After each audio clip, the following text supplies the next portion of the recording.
The surgeon called me at 2:17 in the morning while I sat alone on a plastic chair outside the operating room. My 8-year-old daughter, Chloe, had been behind those double doors for nearly 3 hours. Her hospital bracelet was wrapped around my wrist because I had been holding her hand when the nurses came for her. The red band around her arm showed her blood type. I could still feel the warmth of her fingers against mine. When my phone rang, I immediately stood. "Hello? This is Dr. Daniel Hayes," the surgeon said. "Are you Chloe Bennett's mother?" "Yes." His voice became unusually careful. "There's something I need to tell you. 3 hours earlier, Chloe had complained about stomach pain. She was still smiling then, asking whether we could have pancakes for dinner. By sunset, she could barely stand. At the emergency room, doctors discovered that her appendix had ruptured. Infection was spreading through her abdomen, and the surgeon explained that delaying treatment could become dangerous very quickly. I signed every form with shaking hands. Then I called my parents. They lived 20 minutes away, and Chloe adored them. My mother, Patricia, answered immediately. But instead of hearing concern, I heard music and laughter in the background. My sister, Lauren, was celebrating her engagement. I explained that Chloe needed emergency surgery. There was a long pause. "Did the doctors actually say it was life-threatening?" Mom asked. "They said it's an emergency." She sighed. "We're already dressed for Lauren's party." For a moment, I thought she had misunderstood me. "Mom, Chloe is 8. Her appendix ruptured. She's being taken into surgery." "I know how serious appendicitis can be," she replied. "But Lauren has spent months planning tonight." Then she suggested something that made my stomach turn. "Can't your husband stay with Chloe while you come here for a little while?" I stared at the hospital wall. "There is no party more important than your granddaughter's emergency surgery." Mom became offended. "You're being dramatic. The doctors already took her into surgery." Then my father, Raymond, took the phone. He told me to stop creating family conflict and let everyone enjoy one important night. I hung up. My husband, Marcus, was driving home from another city and kept calling, but I barely answered. I sat alone, staring at those operating room doors. At 11:40, my sister posted a photograph from the engagement party. Lauren stood beneath a wall of white flowers, smiling beside our parents. The caption said she was grateful to have the people she loved most beside her as she began her next chapter. I stared at the picture until the words blurred. My daughter was fighting for her life 20 minutes away, and my family was celebrating. I had no idea that the party was only the beginning.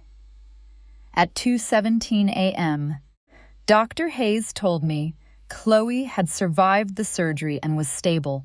Relief hit me so hard my knees nearly gave out. Then his tone changed. During the procedure, we discovered the infection had caused another complication. We performed an additional procedure, and thankfully, she responded well. I closed my eyes. "Is she going to be okay?" "She's stable," he said, "but there's something else you need to know." I stepped into an empty hallway. A hospital staff member had found an emergency contact message attached to Chloe's records. It contained instructions about whom to contact if I could not be reached. My parents were listed as secondary contacts. That wasn't unusual. What concerned Dr. Hayes was that one of the numbers had recently been changed. "Did you authorize that?" he asked. "No. Do you know who might have updated the information?" I immediately thought of my sister Lauren. Earlier that year, she had helped me organize some insurance paperwork because she worked with claims and administrative documents. I had trusted her completely. Dr. Hayes explained that the hospital had found an old authorization form in its system. It did not give Lauren permission to make medical decisions for Chloe, but it allowed her to receive limited administrative information. Then he told me something that made my blood run cold. Someone had called the hospital earlier that evening, claiming to be a relative. The caller asked whether Chloe had already been taken into surgery. The staff refused to provide medical details. Then the caller asked whether the operation could be postponed until family members arrived. The hospital refused.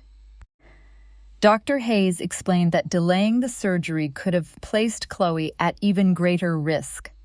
I gripped the phone. "Did you identify the caller?" "Not yet," he said, but the call was documented. I returned to the waiting room and sat beside my bag. For the first time that night, I stopped asking myself why my parents had chosen a party over Chloe. I started asking a much darker question. What had they been willing to risk? Marcus arrived just before dawn, exhausted and pale. I told him Chloe was stable and explained everything. He listened quietly. Then he asked, "Has Lauren ever asked you who would make medical decisions for Chloe if something happened to you?" I froze. 6 months earlier, Lauren had casually asked what would happen if Marcus and I were ever unable to care for Chloe at the same time. I had laughed. I suppose Mom and Dad would help. At the time, her question seemed thoughtful. Now it felt like something else. That morning, Marcus and I met with patient services. We reviewed every authorization connected to Chloe. Then we found something disturbing. Several months earlier, a form had been submitted listing my parents as emergency contacts for certain administrative matters. I had never signed it. Neither had my parents. The date matched the week Lauren had helped me scan insurance documents. Nothing proved she had created the form, but the timing was impossible to ignore. Then the hospital showed us security footage. A woman had arrived shortly after Chloe was admitted. She had asked whether Chloe was undergoing surgery. The receptionist refused to answer. The woman argued, then left. The description matched Lauren. She was wearing the same silver dress from the engagement party photographs. She had left her own celebration and come to the hospital. And suddenly, I understood. She hadn't simply ignored Chloe. She had come there for a reason. That afternoon, Lauren finally called me. I expected her to ask about Chloe. She didn't.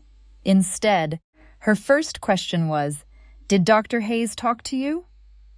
My stomach tightened. "Why did you go to the hospital?" There was silence. I only wanted to make sure everything was under control. Then, "Why did you tell the receptionist the surgery should wait until our family arrived?" Lauren didn't answer. I repeated the question. Finally, she whispered, "Mom and Dad asked me to go." My hands began trembling. "They believed you were panicking," she continued. "They thought someone needed to convince the doctors to wait." "Wait for what?" I asked. "For Chloe to get sicker? That's not what they meant. Do you understand what could have happened?" Her voice became defensive. "The doctors were already handling everything. I was only trying to protect everyone from making a terrible decision under pressure." "There was no family decision to make," I said. "Chloe needed surgery. I am her mother." Lauren started crying. Then she said something I would never forget. She told me she had always felt that I received more attention because I had a child. Her engagement party was supposed to be her special night. Instead, everyone had become worried about Chloe. I finally understood. This was never really about the party. Lauren believed my life had somehow taken space away from hers, and my parents had spent years protecting that belief. Whenever Lauren was upset, I was expected to be understanding. Whenever she made a mistake, everyone found an excuse. Whenever I complained, I was told to keep the peace. They called it family, they called it love. But I finally saw what it had really taught Lauren. Her feelings deserved protection. Mine could always wait. Even Chloe's safety had somehow become something I was supposed to understand. Chloe remained in the hospital for 5 days. Every morning, she became stronger. On the 3rd day, she opened her eyes and asked, "Mommy, did I miss pancakes?" I laughed so hard that tears rolled down my face. "You're getting pancakes the second you come home." She smiled. My parents never came. Instead, they sent flowers with a card saying they were sorry and hoped we could move forward. I left the flowers at the nurse's station for another family. I couldn't accept an apology that didn't acknowledge what they had actually done. Weeks later, my parents asked to meet. We sat inside a quiet restaurant. Mom cried before finishing her first sentence. She said she regretted choosing the party. Dad admitted that he had believed Lauren when she said the doctors were being overly cautious. "I never imagined it could become dangerous," he said. I looked at both of them. "I don't need you to promise you'll never make another mistake," I said. "I need you to understand something." They waited. My daughter's life is never something you get to gamble with. Neither spoke. "I won't punish you forever for one terrible decision. But trust doesn't return because you want forgiveness. It has to be rebuilt." My father lowered his eyes. My mother nodded through tears. For the first time, they weren't arguing. They were listening. Lauren apologized too. She admitted that jealousy had influenced her choices. She said she had convinced herself she was protecting everyone.